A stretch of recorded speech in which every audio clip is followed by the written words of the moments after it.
Find product links below and hundreds more videos on my channel.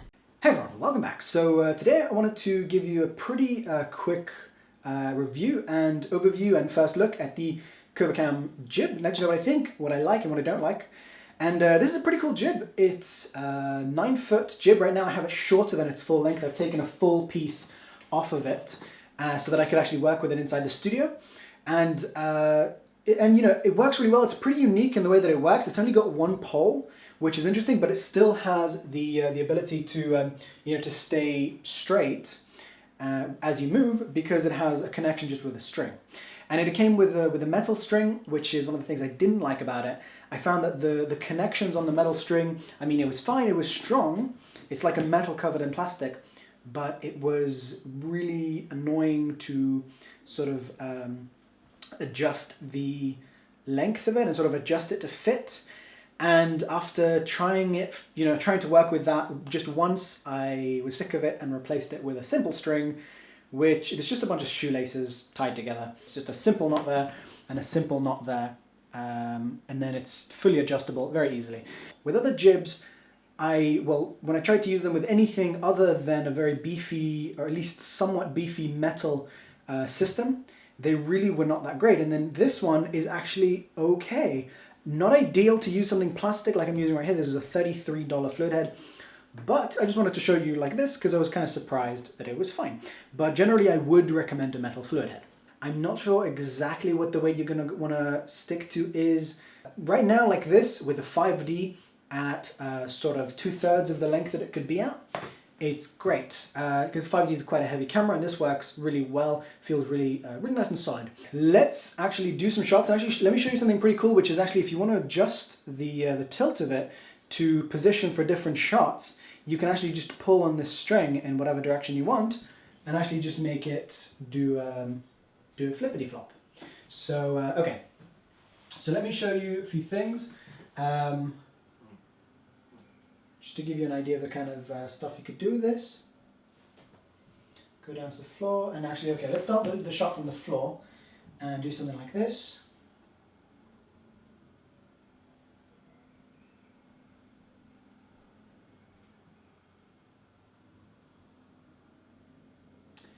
And okay, so that was first try. I'm not sure if I got that completely perfect, but should give you an idea.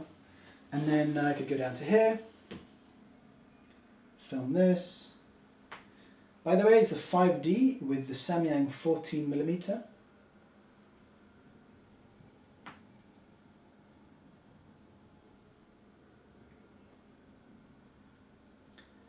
So overall, I'm actually really happy with this. And let me go over to the mirror here.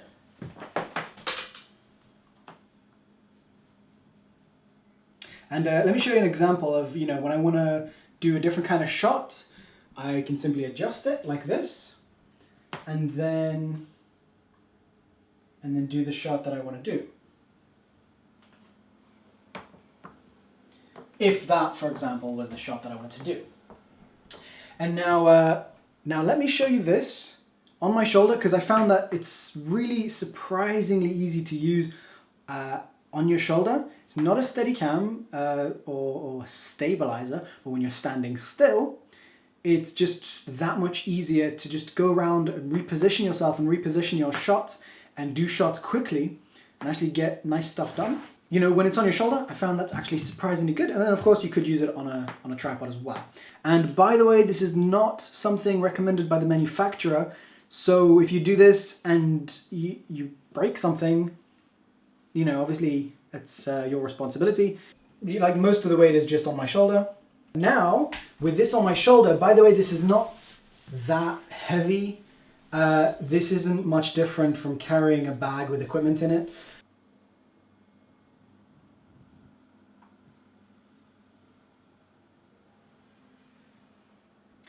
And then you do want to be careful that the weight doesn't hit the floor, because then it'll shake at the end of the shot. But as you can see, I can actually walk around, and you know, I can walk through, you know, fairly easily through a doorway. It's almost effortless. It's just like walking around with a bag, and just being careful that it doesn't hit anything. And let me show you this so you can actually see what I'm doing with it, like that. So I'm not having to put much effort into this. just sort of moving the jib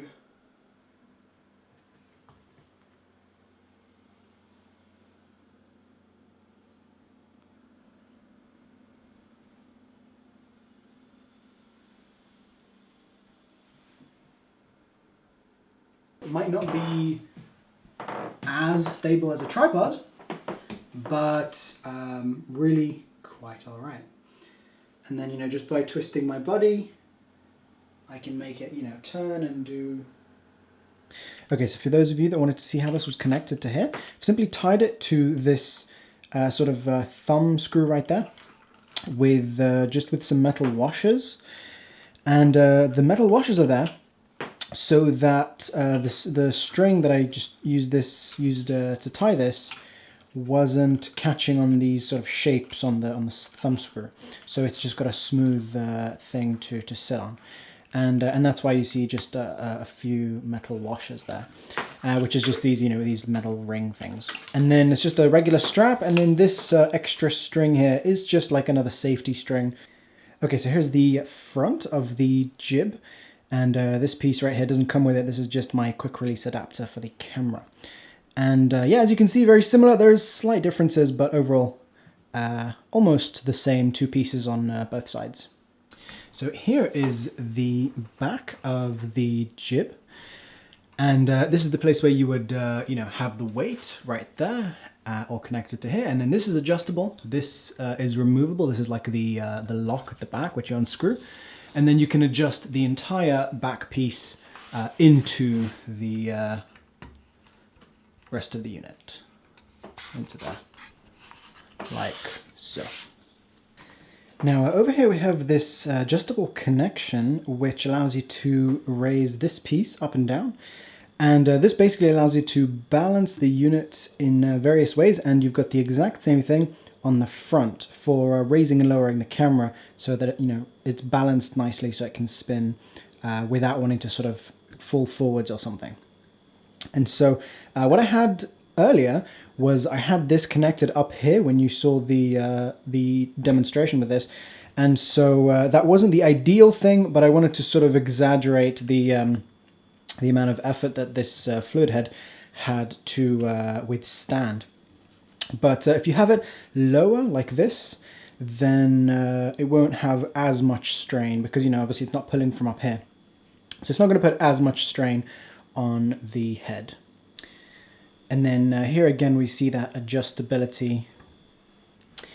Okay, so here's the actual correct way to set this up, is you want to have it sort of upside down compared to how I had it before, and it's set up like this. Once you position this in the correct place, which should be at the sort of center of your fluid head, then when you do this, it's not going to move your jib, and it's still going to allow you, you know, much better control over the front there, because you don't have this thing above here pressing down on this. So earlier when it was this way, it was pushing downwards, and then when it was this way, it was pushing sort of downwards this way. So like this, you don't have to fight gravity, and you just have a very good control through this wheel of that wheel, you know, when the string is attached. Right now it's not attached.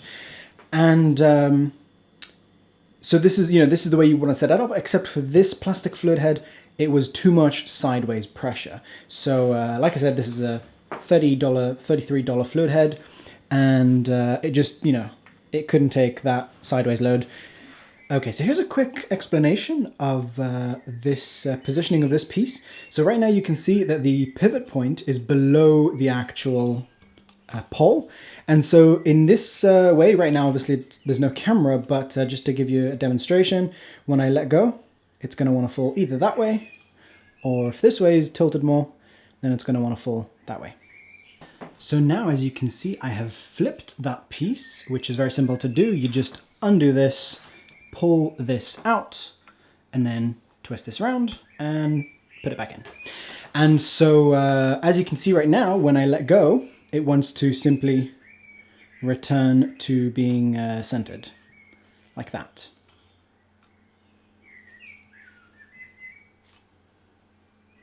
So the same thing would apply if it had a camera on here.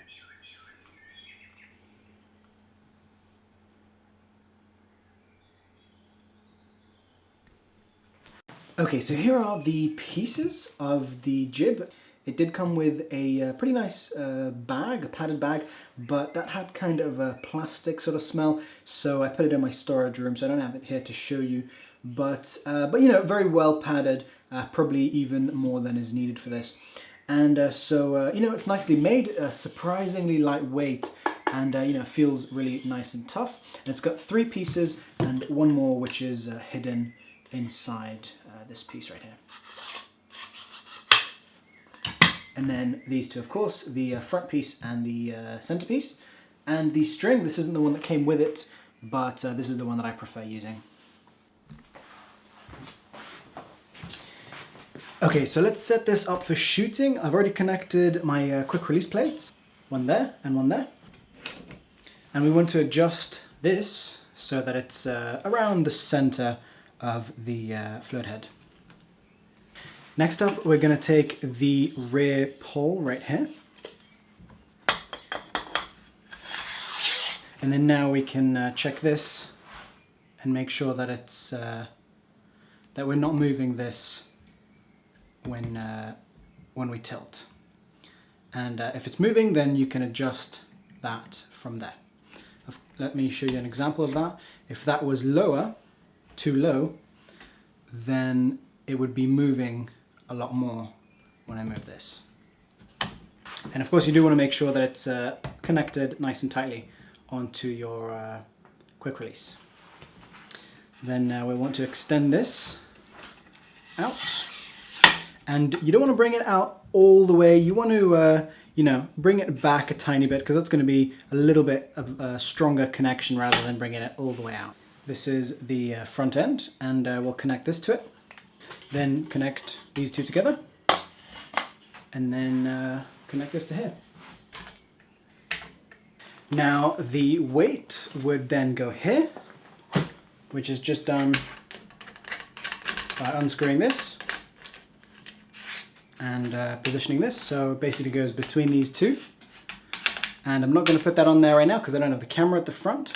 And then over here, we're going to put our string between this piece and the front piece right there.